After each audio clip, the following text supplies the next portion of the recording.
Action Collective have come together because they feel that it's imperative to make a statement at this time in relation to what this past week has looked like, but not only this past week, but these past few years as we've sought justice in relation to this particular matter.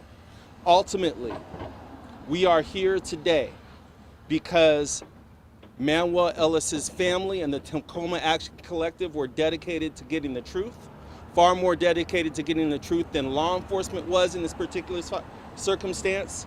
This family did not sweep anything under the rug. The Tacoma Action Collective did not sweep anything under the rug, and the powers that be in this community, in this town, were more than comfortable with ignoring the pleas of this family and the Tacoma Action Collective for over 3 months. Over 90 days. Before this family took action, these officers were brought back on duty, and they had to be taken off duty because we found 3 videos from 3 separate witnesses, and we learned what the Tacoma Police Department and the Pierce County Sheriff's Office had known from day one. That Manuel Ellis said, "I can't breathe, sir," and that the officers responded by saying, "Shut the F up." That is a reality that brings us here today.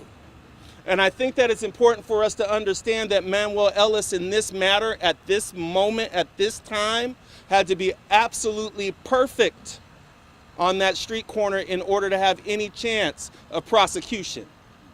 And what I mean by that is he didn't possess a firearm, he didn't possess a weapon, he at no point fought back. He said the word "sir," his hands were in the air like this, and even still prosecution was delayed, and even still defense attorneys will continue to treat him as a suspect, not just from the outset, but up through today. And that's why we feel like it's important to come out and say right now that Manuel Ellis, and remind everybody, was a loving son and a wonderful brother and somebody that cared deeply about his friends and played the drums for his church. And was on his way to a better and brighter day, walking home from a 7-Eleven store when he got beaten and tortured to death. And that's why there is a criminal prosecution against those 3 officers right now, at this moment. Now, every family hopes, every family that is a victim of violence, especially state-sanctioned violence, hopes that those perpetrators will be prosecuted to the full extent of the law in a way that is required by our justice system. Unfortunately, having reviewed the past few months of motions and the like, I can't say that these officers are being treated the same as any other criminal defendant. They're getting a different sort of differential treatment. I sat in a motion argument a few weeks ago just before trial in which the city attorney for the city of Tacoma actually stood up and argued that the firefighters that were at the scene should not be required to talk to the prosecution about the case. Now, I will concretely tell you that after the city attorneys made that argument, they went down and they sat right next to the criminal defense attorneys, and they all congratulated each other on that motion and on that argument. That is unprecedented. In my 20 years of trial practice, I have never seen the city attorneys work so hard with the defense attorneys in a murder case. That should never happen. That is not what our system is about. So the family and the Tacoma Action Collective and all of those folks that worked so hard to be here today to make sure that there is some modicum of justice for their family member are stuck with this system, trying to believe in it, pushing for it at the same time, and knowing that these officers on many levels are getting a certain amount of deference and that their loved one is actually getting lost in the shuffle. as the defense attorneys talk about something that might have happened in 2015 where supposedly he had used methamphetamine, or something that had maybe happened 400 days earlier in 2019, that really frankly has nothing to do with the day that he said, "I can't breathe, sir."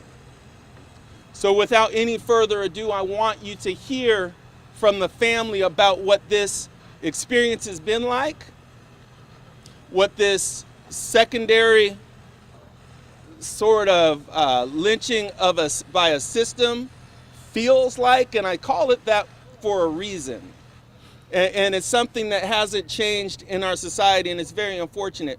But in history with black folks, there have been times when we have been murdered, and then on those occasions when the perpetrator has been prosecuted, we have been in a space where there's almost this secondary lynching, whether it's Emmett Till and you go to court and then they're found not guilty, and then they're in the space where the rules were bent in a certain direction. And it's time for that kind of thing to stop. So I'm going to hand it over to Tacoma Action Collective, and then you'll hear from Monet. Thank you. And Jamaica stop. Here we go. Hello, I'm with the Tacoma Action Collective, and as we stand here and after this first, week of testimony, the one thing that I keep thinking about is the way in which black identities, black lives are politicized. Black people say our lives matter. We know our lives matter. We fight to make sure other people know our lives matter. And for us, that's not politics. That's not Democrat or Republican. That's not liberal or conservative. That is our life. That is not politics.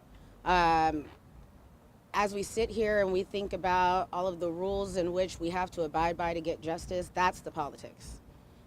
Making sure that you have to say that you weren't fighting, that you didn't struggle, that you've never had a bad day in your life, that you've never made a mistake, that you at the right time you said sir when the right time, and then all of that also has to depend on the politics of the person who you're confronted with. It has to depend on how their day went that day, how important it is to them that they make it home. And it seems like that the most important thing to the police officers in this community is not to protect and serve the community, it's to make it home to their own families. And that is a noble thing to want. It's also a thing that I'm sure Manuel Ellis wanted. And it's what his family wanted for him, to make it home to his family, to make it home to the people who are helping him work on getting a better life, getting his life on track, so that all the things that he knew he had to live for, he would be here today to be living for them. We're told so many times, well, if you just complied. We're told, well, you blocked the street, you said it really loudly, you didn't say please enough, you didn't ask us quietly enough, your identity as a black woman is too militant, it's too strong, it's too loud. They're trying to demonize Monet for fighting for her brother. They're trying to make it seem like the way in which she cared for her brother was her condemning him to death.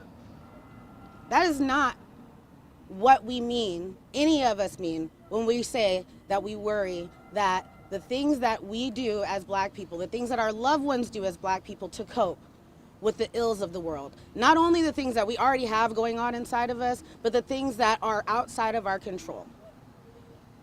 We worry because when I walk out the door, my life isn't seen the way that I see myself by other people. Manny's life was not seen the way and valued the way that his family valued it. That we, even in death, for those of us who didn't even have a chance to get to know Manny, value it now. So as we're standing here, as we are listening to the expert witnesses, as we're listening to family testify, as we're, I don't know if the officers are going to testify, but as we listen to whatever the defense is putting up as their story, I just need people to realize, at the heart of this is not about politics.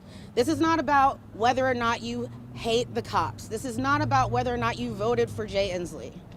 This is about right and wrong. This is about transparency and accountability. This is about truth versus fiction. This is about the need for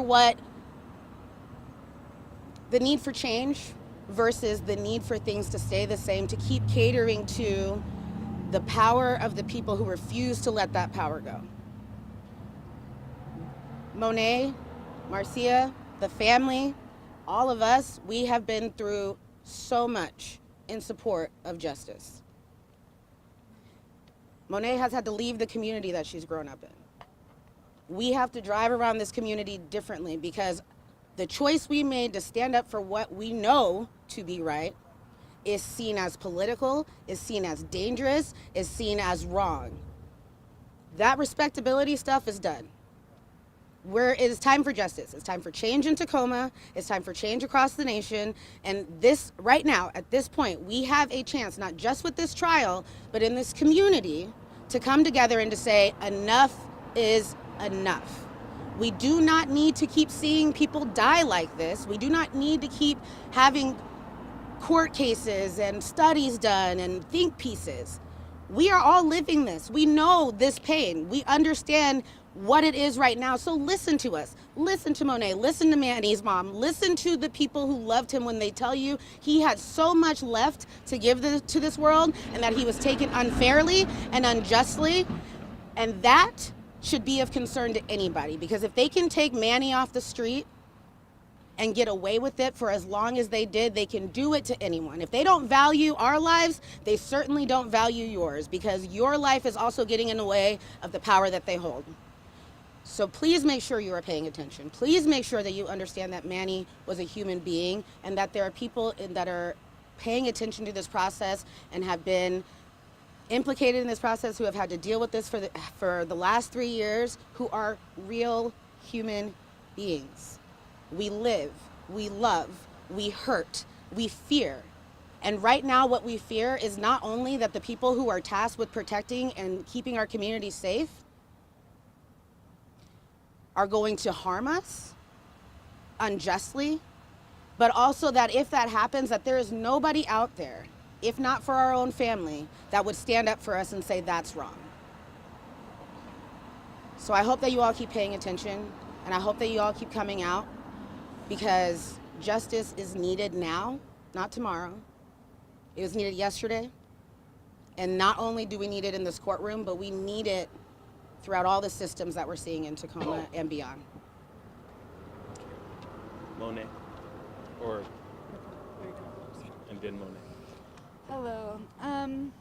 This trial has been extremely heavy for Manny's family, for his friends, for friends of the family. Throughout this process, we're at these trials because Officer Rankin, Officer Collins, and Officer Burbank murdered Manny Ellis. They're on trial, but throughout this process, it has felt as if it's Manny who is on trial. And that's not okay. We're breaking down on our way to the courthouse. We're breaking down when we get home. It's not okay. Throughout this process, we're hearing, from the defense, they're relying on anti-Blackness and racist tropes. They're using words like animalistic, he was aggressive, he was resisting, he was fighting, he had superhuman strength.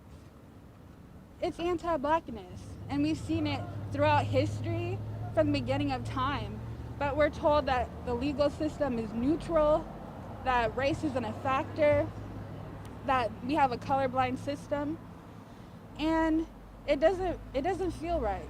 Even in the courtroom, the way the family is situated on the left side of the courtroom versus the defendants on the right side, it does not feel as if we matter, as if Manny's life mattered. And like Jamaica said, Manny mattered to his community. He mattered to his family.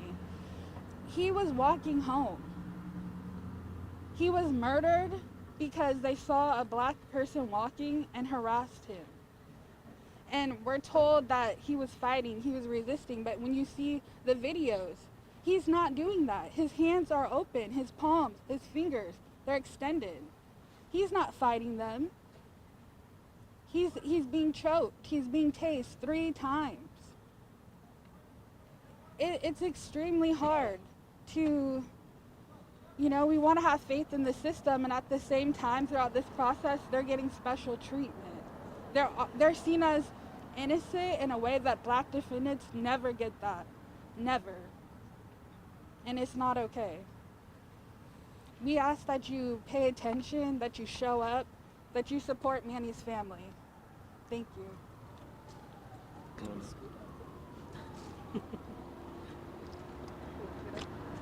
Do I need to move over more? It'd be nice. Could, Sorry. I had a traumatic birth injury, so it's a little tough for me right now, but is it okay if I sit? let's see. Go ahead. Okay. Do you want to adjust them real quick, guys? Yep. We're gonna adjust the mics real quick. Hold on. No, you Sorry. can sit. It's okay.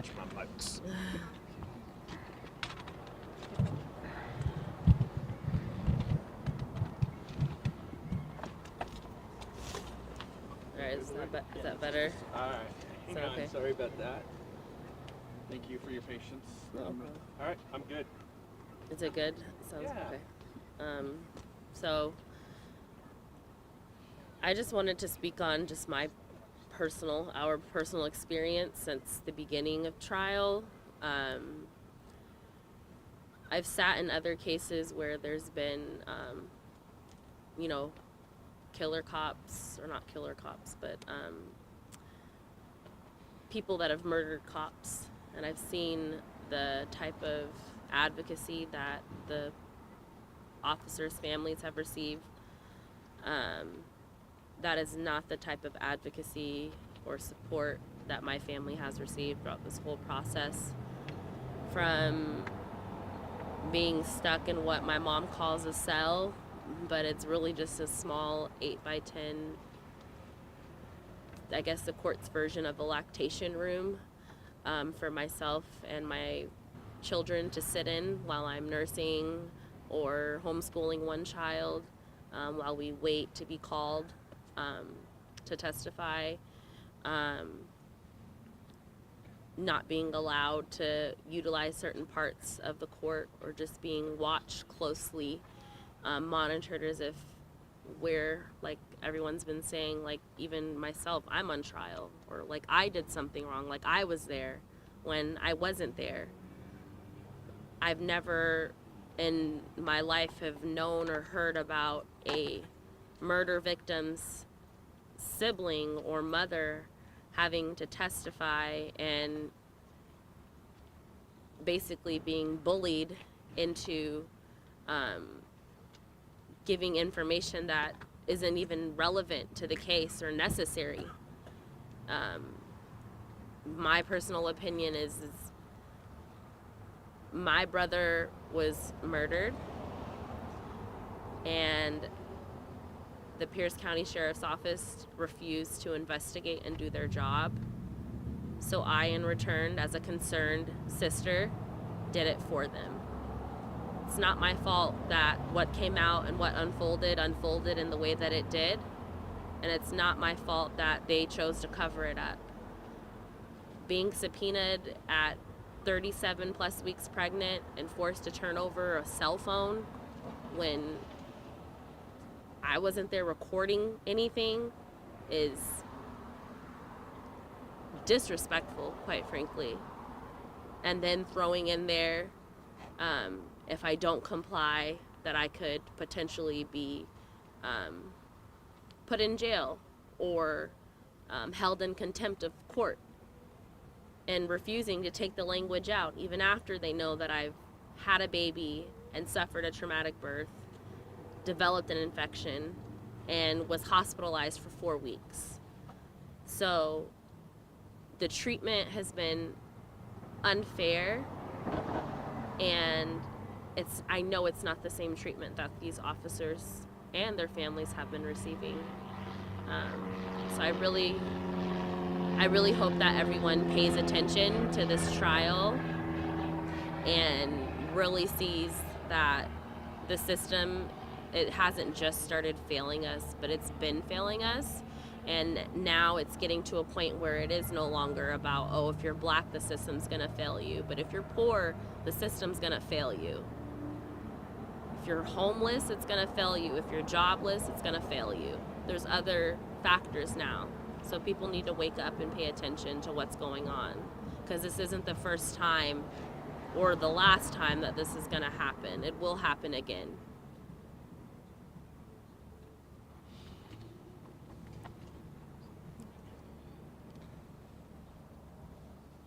Okay, go ahead. How are you feeling after taking a stand today?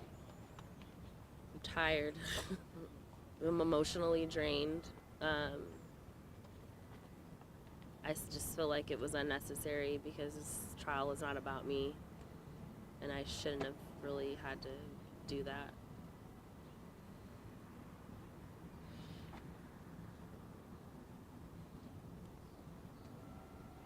Any other questions?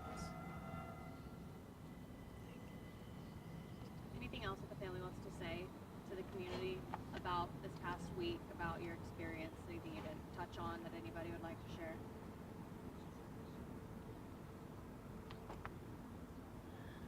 Not really. I just, like I said, I feel like I'm the one on trial and my brother's the one on trial, constantly being watched and told new things that I can't do.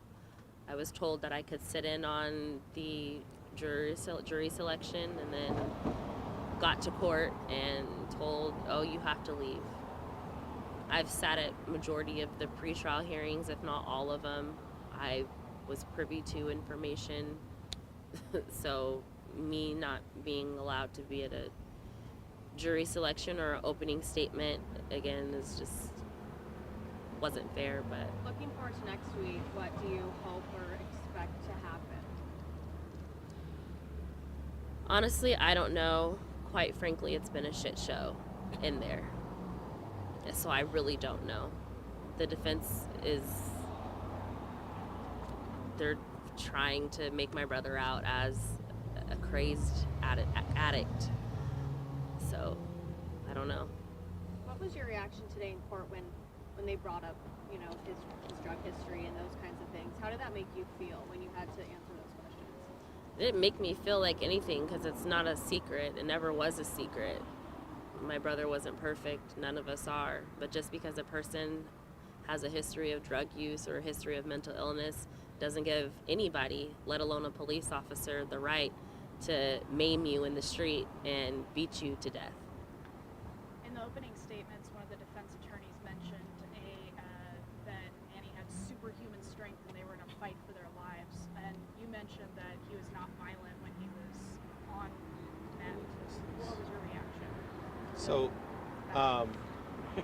we're gonna steer clear of going too deeply into fact-specific areas.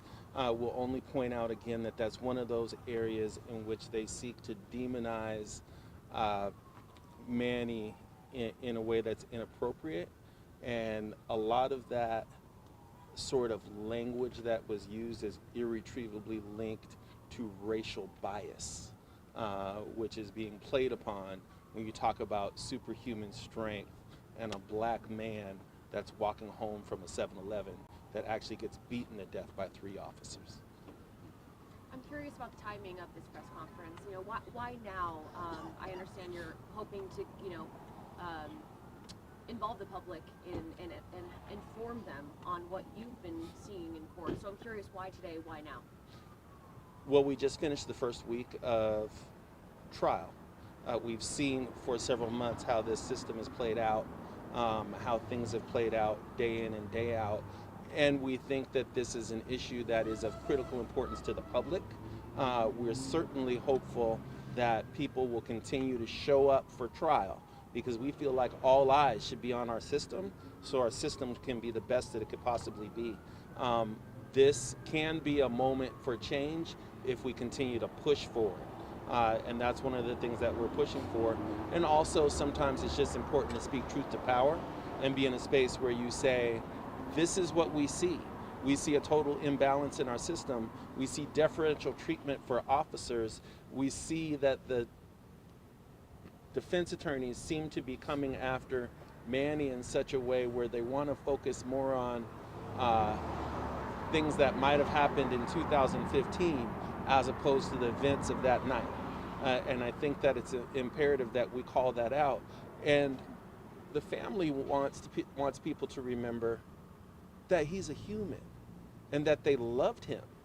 And they're not going to stand idly by and allow for that kind of demonization of his memory.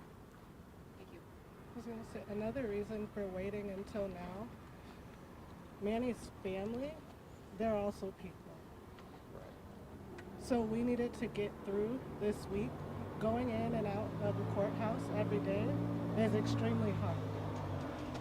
Today's Thursday, so now we have 3 days until the next court date. So now we can relax a little bit, but now, because we got over the first hump.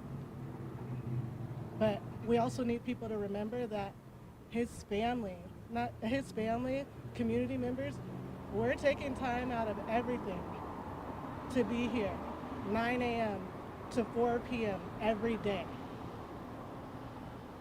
We have other stuff to do, but we're here and we're going to keep showing up. But we needed to take time to be able to get through this first hump. Tell us a little bit about those impacts. I mean, you guys mentioned that you guys, one of y'all was Monet, I believe you guys were forced to leave the community where you grew up. So going forward, I mean, losing a loved one is never easy. I can't imagine being in y'all's shoes, but how do you guys cope and find that strength, I'm guessing in Manny, to keep going through December? This right here, following through with making sure that charges were brought upon these officers and hopefully them being charged and sentenced appropriately, that's what keeps me going. Just the fact that it is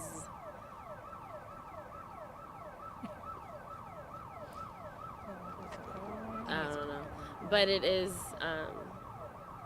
this was not just like a short-term thing. This was a long-term thing that had to be followed through, and that helps me a lot with my grief. Yeah, and I'll be honest, it's not been an easy few years. Like, it's this, Manny's death and Monet and the family's fight for justice. Like, nothing was put on pause because of that. So, all of this has been compounded by, we had a whole we were living through a pandemic. We've had other people that we've all lost throughout this. We've had to change, we've had to move. There's so many things going on. So it's not like, there has been this time where we could actually take an actual genuine step back from any of this and say, all right, we feel okay. We feel like we've gotten to a point of being done or we've exhausted all our options, or like we're still in the thick of it. And so, at least for me, I know like one of the big things is knowing that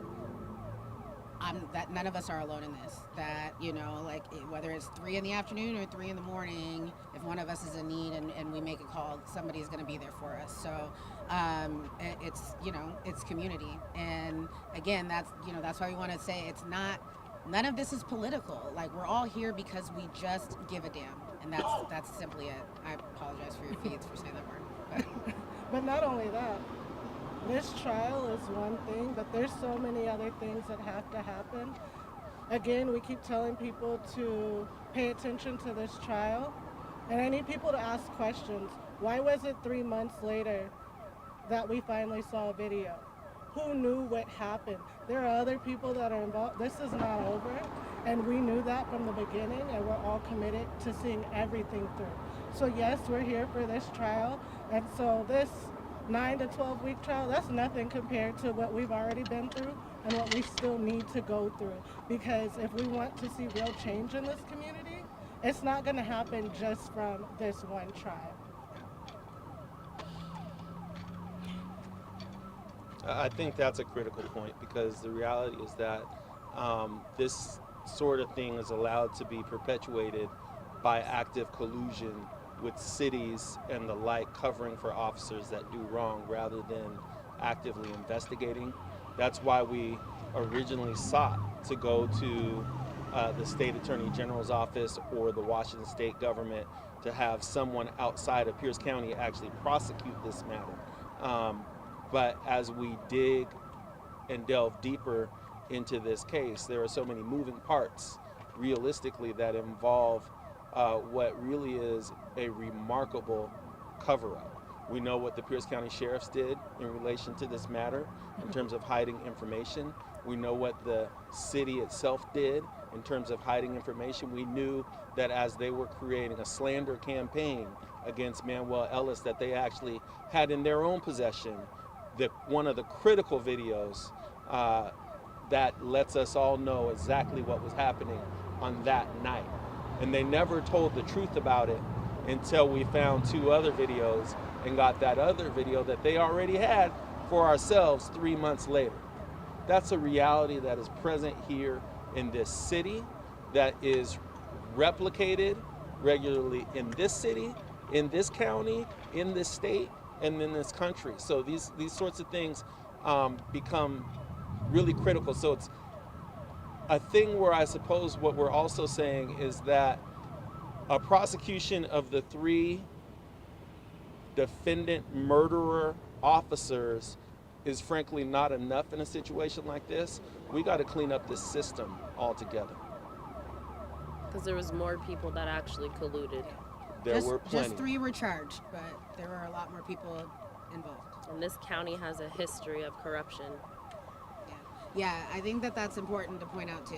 There's been a lot of, we unfortunately have the history of David Braham in Tacoma. We have the history of a broken police department. There was investigations that were done after a lot of that, and it said that our police department is broken. Nothing has been changed. The people who were housed under the power then are the ones who are in power now. And again, it's a lot about holding on to that and being fearful that the change that we all need, the change that we are all demanding, is going to make things harder for them. And in some ways it is, because when you're used to having the world handed to you, when you're used to being above the law, having the rules apply to you probably is a little bit hard. But we've all been living with rules that they don't have to live with. We've all been living with rules that are unspoken, unfair, unbiased, or biased rather. And it's time for us to have equity and justice and transparency. And like we've said, this trial is one step in that long journey to getting that here in Tacoma and throughout the country. I also want to point out that there's the murder of Manny Ellis, there was the cover-up, there's the lies, and yet when we go into the courtroom, they have hired more and more security because they are afraid of us. We are seen as the threat. They're worried about what we are going to do when it's these 3 officers and it's the city and people in power who have murdered Manny Ellis, who have covered the murder up, who have allowed it, who have said that it's okay, who have continued to pay these 3 officers. They get to roam freely, whereas when we see Black people who are defendants, they don't get that privilege or those they're not getting that same treatment. But we are seen as the threat. When we want to defend our loved ones, when we want to speak up for truth and speak truth to power, we're seen as the villains, the bad ones. It's crazy. If the roles were reversed, it would have been Manny and whoever else he was with shackled up and waiting probably not even 2 weeks to be charged and convicted. And that's how you know that not only the justice system, but out here in Pierce County, there's something very, very wrong with that. Letting 3 murderers out on bail for $300,000. There's something wrong with that. And they still are on active payroll. They might be on leave, but they are still receiving payment from the city of Tacoma. There are jurors who couldn't even be on the trial this long because they wouldn't get paid. Their jobs wouldn't pay them. But yet, The city has spent over $1 million. On their salaries. I feel like if we keep going, we're going to say some stuff we probably shouldn't. Okay. Thank you all. Yeah, Okay. Okay. Let's go. That's it. Take care. Do I just hit the X?